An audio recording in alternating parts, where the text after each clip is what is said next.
حەڵزیز یعنی تر شان بەشانە و پاڵە پەستوێ بۆی بچنە ژوورەوە خەڵک ئاواچێتە ژوورەوە ئومەتان زۆر بوون خۆ ئەزانێ لەم دنیا چەند کۆنا لە زمانی ئادەم و تا ئیسا اینجا هەر ئینسانیش نییە جنیشە جنیش باشت و جەهەنەمی هەیە باش پێغەمبەر صلی الله علیه و سلم فەرمێ خوای گەورە پێی فەرمووم هەژ دەرگاکە دەرگای لای ڕاستیان محەممەد ئەوەی کە حسابی لەسەر نییە لە ئومەتی تۆ با لە دەرگای ڕاستەوە بچێتە ژوورەوە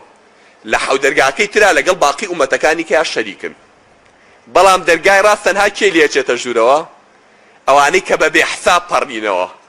ئەوانەی کە حسابیان لەسەر نەبوو لە قیامەتە پەڕینەوە بۆ ئەوێ باش لەگەڵە چنە ژوورەوە بۆ ناو بەهەشت یەکەم ڕێزلێنانێک یەکەم بەرەو پیر هاتنێک جارێ پۆل پۆل مەلایکە دێن بەرەو پیری سبحان الله ئەمەگەی لا خۆشە ئەو زەلامی کاچێتە باشتەوە جارێ پێش هەموو شتێ ماڵەکەی خۆی ئەڵێ چۆن ماڵی دنیای ئەناسێتەوە قەسەم بەخوا ماڵەکەی ئەوێشی ئاوا ناسێتەوە بەبێ ئەوەی قەت بینی بشێتی ئەزانێ ماڵەکەی خۆی کامەیە کە چوویتە بەهەشتەوە ئیتر خوای گەورە خوا ئەزانێ سواری چی دەکەن کۆمەڵێ مەلایکە دێ بە پیرتەوە ئەڵێن فەرموو سەرکەوە قوربان بگەێنین بۆ مەنزڵی خۆت بۆ ماڵی خۆت جارێ ئەوەی پێغەمبەر صلی الله علیه و سلم فەرمێ خاوەنی قورئان بوو بێت ئەوەی قورئانی خوێند بێ و خزمەتی قورئانی پێکرد بێ و کاری بە قورئان کرد بێ پێڵێن هەر لە دەرگای باشتە ئەڵێن چی قورئان خوێنوە لە دنیا ئاەت بە ئاەت بیخوێنەرەوە لێرە سبحان الله چەند جار قورئانی خوێنوە چەند ئاەتی خوێندووە لە دنیا لەوژەی خوێنێ کولی ئاەتێک و دەرەجەیەکی هێنێ لە بەهەشتا کولی ئاەتێک و پلەیەکی بۆ بەرزەکەنەوە لە بەهەشتا جا پێشەوەی باسی پلەکانی باش یعنی بڕۆین بۆی باسەریا تێنەپەڕین نەزانم پلەی باش یعنی چی یعنی بەهەشتی خواری خوارەوە کەیتە ئەمە بنزمترین شوێنی باشتە ئەگەر سێوێکی لێ بکەیتەوە یەک سێو لەوێ بێنیتە ئەم دنیاە تیشکی ڕۆژ و هەموو ئەستێرەکان لە جوانی ئەو سێوەیە ئاگیرێ هەرچی خەڵکی ئەم دنیاە بە بۆنەکەی ئەتاسێن مەست دەبن ئەو بەهەشتەی کە یەک دەرەجە لە سەر و ئەوەیە ئەگەر سێوێک لەوێ لێ بکەیتەوە بێنیتە بەهەشتەکەی خوار ئەوێ ئەوێش ئاوای لێدێ ئەوەی کە لە سەر و ئەویشەوەیە بە هەمان شێوە یعنی دەرەجە بۆ دەرەجە بەقی ئەرز و ئاسمانی فەرقە لە باشدا تۆ بە یەک ئاەتی قورئان دەرەجەیەکی بۆ بەرزە بێتەوە جاتر خوازانە دەرەجاتی باشەنە هەرچەنە سەد دەرەجەی ڕێسمی هەیە کە پێغەمبەر صلی الله علیه و سلم فەرمێ سەد پلەی تایبەتی گەورەی هەیە بینی هەر پلەیەکیش خوازانە چەند پلەی ترە بەڵام سەد قاتی ڕەسمی گەورەیە کە پێغەمبەر صلی الله علیه و سلم فەرمێ خوا هەر سەد قاتەکەی داناوە بۆ ئەوانەی کە لە پێناوی ئەوە جیهاد دەکەن ئەینا چوونە باشتەکەی ئەتیادیە بەڵام بەرزەکانی تایبەت بۆ ئەوانەیە ئەوەی کە چووە ناو باشتەوە ئەیبەن بۆ ماڵەکەی خۆی کە گەیشتە ئاسی ماڵەکەی خۆی ئەڵێن ئەوە ماڵەکە و ئەوە خێزانەکانتە ئەوە خێزانەکەتە ئەوە کەس و کارەکەتە چاوەڕێ دەکەن کەس و کاری ئەوێ چییە طبعا برایان ئەولاد لەگەڵ دایک و باوکە لەگەڵ خێزانە ژن و مێرد و ئەولای خۆیان ئەگەر بەهەشتی بن هەموو پێکەوە کۆ بنەوە لەوێ ماڵ و خانەوادە دروست دەکەنەوە هەرچەنە هەریەکە و بۆ خۆی پاشایەکە لە مەملەکەتی خۆیە پێشەوەی بیان بن بۆ ئەوەی کە چووە ناو بەهەشتەوە تەمەنی ئەبێت بە 33 ساڵ تەمەنی ئەبێ بە چەند 33 ساڵ باڵای 6 زیراع بەرزە بێتەوە بە ئاسمانە وەکو ئادەم یەکەم جار کە خوا دروستی کردووە یعنی تەقریبەن 30 مەتر بەڵام بە باڵی کێ بەخوا خەڵکی سا بچووک بوونەتەوە بم باڵانە پێم وانێت بە باڵی ئادەم خۆی 30 زیراع باڵای بووە تەمەن 33 ساڵە نە پیرەمێنێ نە نەخۆشەمێنێ نە مناڵەمێنێ هەر هەمووی لەو تەمەنەیە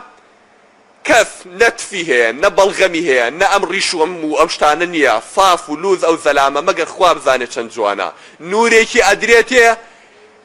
لە نەوعە کەسێکە چێ هەر لە دنیای هەنگێک ئەولای دەوڵەمەنە بینن مناڵی دەوڵەمەنە ئەڵێ مناڵی چ دەوڵەمەنە کرد دیارە هەتا و لێی نەیاوە ئەمەngە سپی و ناسک و نازار و نازانم چییە ئەوەندە ئەهلی نەعیم ئەمەngە نیعمەتیان پێوە دیارە سبحان الله ئەو مناڵی نازدارانن کاچنە ئەوێ مەگەر هەر خوا بزانێ ئەمە چین ئەم جوانێت چێکە پیان بەخشراوە کاتێک کە ئاچن بۆ ئەوێ تەواان پێڵێن ئەوە خێزانەکە چاوەڕێ دەکا یاخود ئەوە مێردەکە چاوەڕێت ئەکا بۆ ئافرەتی کە بەهەشتی بێەوە چێتەوە ناو بەهەشت کاتێک کە ئاچێتە ناوە کۆمەڵی ئافرەتی جوانە بینێت یا کۆمەڵێک ئیتر ئەجلێکیان لە بەرای جوانێکیان نەیەڵی مانگ و ئەستێرن ئەڵێ ئەوە کامیانەوەکەی منە خێزانی منە پێڵن کاکە ئەمانە خزمەکاری خێزانەکەی تۆن ئەێ مسافەی کە تێپەڕێ بم باخ و باخاتانەیە کۆمەڵی کابینێ هەر ئەوانی کە هیچ نەبوون لە چاویە ئەڵێ ئەی ئەمانە کامیانە ئەڵێ کاکە ئەمانەش وەسیفەی خێزانەکەی تۆن کاتێک کاگاتە ئەوێش ئتن مەگەر خوا بزانێ ئاوا بە چەندی بە تاکو ئەچێڵن خێزانەکەت ئەوە تا لەو ماڵەیە یاخود ئەگەر ئافرەت بێ ئەوە مێردەکەت ئەوە تا لەو ماڵەیە چاوەڕێ دەکا طبعاً زۆرجار پرسیارم لێ کردێڵ بە نسبەت ئافرەتان و خوشکانەوە ئەوان چیانێ خوای گەورە حۆریان ئاەتێ بە پیاوان لە بەهەشتا طبعاً خەڵکی بەهەشت شەڕیانە لەسەر ئافرەتی دنیایی چونکە ئەوەی کە لە دنیایە هەج ئافرەتێ چوو بێتە بەهەشتەوە ئەمەندە جوانە بێت کە حۆریەکانی بەهەشتیش ئەوەندە جوان نین لەبەرەوە شەڕە لەسەریان ئەوان کەمیشن سوبحانەڵڵا ئافرەت کەمەچێتە باشتەوە بە نەسی حەدیث پێغەمبەر صلی الله علیه و سلم سەری جەهەنەمم کرد زۆربەی ئەهلەکەی ئاگر بوو بەس ئەوەی کە ئاچێتە بەهەشتەوە شەڕە لەسەری ئەگەر مێردی خۆی هەبوو لەگەڵ مێردەکەی خۆیان ئەمەندە مشتاقیەکن بە یەک بگەنەوە لە ڕیوایەتێکا دیومە سوبحانەڵڵا لە ژن و مێرد کە بە یەک گەگەنەوە تەمەنیان لە دنیا چەند بووە ئەمەندە ساڵ باوەشەکەن بە یەک هێشتا یەکتریان بەرنەیاوە لە خۆشیەوەی کە بە یەکتر شادەبنەوە لە دوای ئەو هەموو خەفەت و ناخۆشی کە لە دنیا بەسەر هاتوو ئەیجا هەرێکیان بە جوانیە گەیشتووە بە پلەیە گەیشتووە کە ئینسان تەسەوور ناکات لە دوای ئەوەی کەوا ئەبرێنە ئەوێ ئەگەر باسی وردەکارەکانی بەهەشت و ئەمانە بکەین یعنی حسابەکە زۆر گەورەیە من حەزەکەمش بەس شتە ڕئیسەکانی ناو باشتان بۆ باسکەم چۆنە ناو بەهەشت قەسری زۆر گەورەی تایە داری تایە باخی تایە ئاوی تایە جارێ بەهەشت 4 بەحری تایە چەمەکانی بەهەشت لەم 4 بەحرەوە سەرچاوە ئەگرن دێنە خوارەوە بەحرێکیان ئاوە بەحرێکیان هەنگوینە بەحرێکیان شیرە بەحرێکیان شەرابە ئەمانە هەر هەموو چەمیان گرتووە لە فردەوسەوە لە ژێر عەرشی خواوە هەڵەقڵێن دێنە خوارەوە بەسەر بەهەشتەکانە تەوزیع بن بەهەشتیش سوبحانەڵڵا عادەتی وایە یاخود خوای گەورە وای دروست کردووە ناوەڕاستی بەهەشت لووتکەی بەهەشتە ناوەڕاستی بەهەشت لووتکەی باشە جای تر چۆنە نازانم وەکو هەڕەمە بەعەکسی هەڕەمەوەیە بەڵام ناوەڕاستەکەی لووتکەی بەهەشتە لووتکەی بەهەشتیش لەژێر عەرشی خوایایە لەوێ شەو ڕۆژ نییە هەتاو نییە سێبەر نییە بە معنای سێبەر وەتاوێرە خەو نییە کەس ناخەوێ خەو پێغەمبەر صلی الله علیه و سلم فەرمێ برای مردنە خەڵک لە هیلاکیە خەوێ لێ کەس هیلاک نابێت تا بخەوێ لە ڕیوایەتێکە هاتووە ئەڵێ پێغەمبەر صلی الله علیه و سلم فەرمێ زەلام هەیە ئاوە شانی دایەوە لە بەهەشتا سەیری باخ و باخاتەکەی بەردەمیەکا موڵکەکەی ئەفەرمێ قەسەم بەخوا 70 دانە ساڵ تاقەتی نییە شانی بجوڵێ بێ 70 ساڵی دنیا ئەمەگە ئیسراحەت و خۆشیە چ باخێک ببینێ جارێ ئەڵێ باخی وای تیا ئەڕۆیتە ناوە مناڵی بچووکی جوان جوان ئەمانەی دنیا نین بەهەشتین مناڵەکانی دنیا ئەگەر مناڵی دنیا کە مرد بێت کاتێک کاچێتە بەهەشتەوە ئەویش عمرێ بێ بە 33 ساڵ ها بۆ معلوماتان بە مناڵی ناچێتە باشت ئەویش گەورە بێ چ پیا و چ ئافرە دەبێ بە زەلامێکی گەورەی تەواو ئینجا ئەچێتە ناو باشتەوە بە 33 ساڵی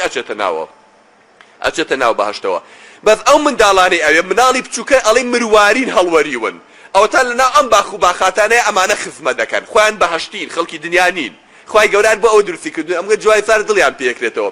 ئەمانە خواردنیانن ئاو دێنن خزمەت دەکەن فەرمووەکەن وەکو چونکە پاشاکانی دنیا بینی هەموو عالەماوە دەستی بە سنگەوە بۆ گرتوون ئەچێتە حەمامەوە ئەڵێ 2000 جارێ بەس خاولی بۆ گرتووە ئەبێ مەلیکەکان و پاشاکانی ئەو دنیا کە خوا ڕێزیان لێ بنێ ئەبێ چ دەسەڵات و چ حورمەتێک و چ ڕێزێکیان هەبێت بۆتان باس بکەین کەمترین کەسی بەهەش کاچێتە ناو باشتەوە بۆی لە وەزعەکە تێبگەن شایانی ئەوە نییە خوا قەسری باتێ شایانی ئەوە نییە ماڵیشی بەنێ خێمەیەکی هێنێ کەپرێکی هێنێ لە باشتا ئەم کەپرا پێغەمبەر صلی الله علیه و سلم ئەفەرمێ 60 دانە میل بە ئاسمانە بەرزێکەیەتی 60 دانە میل کاکاتە دەوری 100 کیلۆمەتر 100 کیلۆمەتر بە ئاسمانە بەرزێکەیەتی خوازانێ پانیەکەش یا فەرمێ لە جابیەوە بۆ بادیەیە لە وڵاتی ئەردەنەوە بۆ وڵاتی یەمەنە پانایەکەی مەگەر خوا بزانێت چی ژووری ئەم لاو قاعی گەورە و شتی جوان و ئەفەرمێ یەک بەردی یەک بلۆکی کە لێی دروست کراوە لێی بکەیتەوە بێنیتە سەر دنیا تیشکی خۆر و هەموو ئەسێرەکانە گیرێ لە جوانەکەیە ئەمە کەمترین کەسە کە چۆتە دوایەوەی کە لە جەهەنەم هێناویانەتە دەرەوە ئەی خەنە بەهەشتەوە خوا ئەمەیەیاتێ بە درێژایی 2000 دانە ساڵ سەیری موڵکی خۆیەکان پیاوە وتیان ئایا ڕەسوڵ الله ئەی ئەوانەی سەرەوە بێت چی بن ئەوانەی دەرەجەیەکەکان پێغەمبەر صلی الله علیه و سلم فەرمووی خوای گەورە ئەوانە ئەمەندەی داونەتێ شتانێکی یاوە بۆوان ما لا عین ڕەئەت ولا ئوزن سەمعەت ولا خەطەر عەلی قەلبی بەشەر نە هیچ چاوێشتی وای دیوە نە هیچ گوێشتی وای بیستوە نە بە خەتەرش بە دڵی کەسا دێت ئەمانە پۆل پۆل ئاوا ئەبرێن بۆ بەهەشت هەرێکە و ماڵەکەی خۆی جابزانە ئەمە کەپرەکەی خوارەوە بوو ئەبێ قەسرەکانی سەرەوە چۆن بێ سبحان الله باسی هەنگێ غورفەمان بۆکە هەنگێ قەسرمان بۆکە قات قات لەسەر یەک پێغەمبەر صلی الله علیه و سلم ئەڵێ پەڵە هەورە بە ئاسمانەوە ئەوانەی خوارەوە ئەڵێ خەڵک چۆن سەیری ئەستێرەیەکی گەشەدارەکەن بە ئاسمانەوە ئەوانەی قاتەکانی خواری باشتەوە ئاوا سەیری ماڵی دەوڵەمەنەکانی بەهەش دەکەن با بڵین دەوڵەمەنەکان ئەوانەی کەیتر پلەی بەرزیان هەیە لە بەهەشتا ئەوانەی خوارەوە چۆن ئێمە لە دنیا سەیری ئەستێراکەین ئەوانش ئاوا سەیریانەکەن ماڵەکانیان بە ئاسمانی باشتا ئەدرەوشێتەوە ئەمەندە جوانن پێغەمبەری خوا صلی الله علیه و سلم بە شەفاعەتی ئەو دەرگای بەهەش دەکرێتەوە لەخوا ئەپارێتەوە لە دەرگای بەهەش دەدا ئەڵێ محەممەد وادم داوە بە غەیری تۆ نەبێ کەس دەرگای بەهەش ناکاتەوە دەرگای باشتی بۆ ئەکرێتەوە ئەچێتە ژوورە و ئومەتەکەی وەکو عەرزم کردن یەکەم ئومەتە لەسەر پردی سیڕات ئەپەڕێتەوە یەکەم ئومەتە حسابیان نەکرێ یەکەم ئومەتیشن ئەچنە باشتەوە پێغەمبەر صلی الله علیه و سلم فەرمووی ئومێدم وایە بە سەحابەکانی فەرموو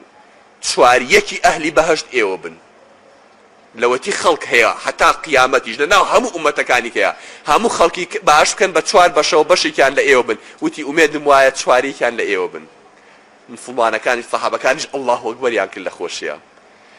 تۆزێک کە سەری دانەوان دیار بوو وحی بۆ ئەهات جوبریل لەگەڵ بوو وتی ئومێدم وایە سێیەکی ئەهلی بەهەشت ئێوە بن یعنی هەموو خەڵکی باشکی بە سێ بەشەوە بەشێکی لە ئێمە بن ئەڵە مسلمانەکان سەحابەکان الله ئەکبەریان کردەوە لە خۆشیە دوای تۆ زەیکەوتی بەخوا بێ ئومێد نیم ناومێد نیم لەوەیە کەوا خوای گەورە ڕێک نیوەی بەهەشت لە ئومەتی من بێت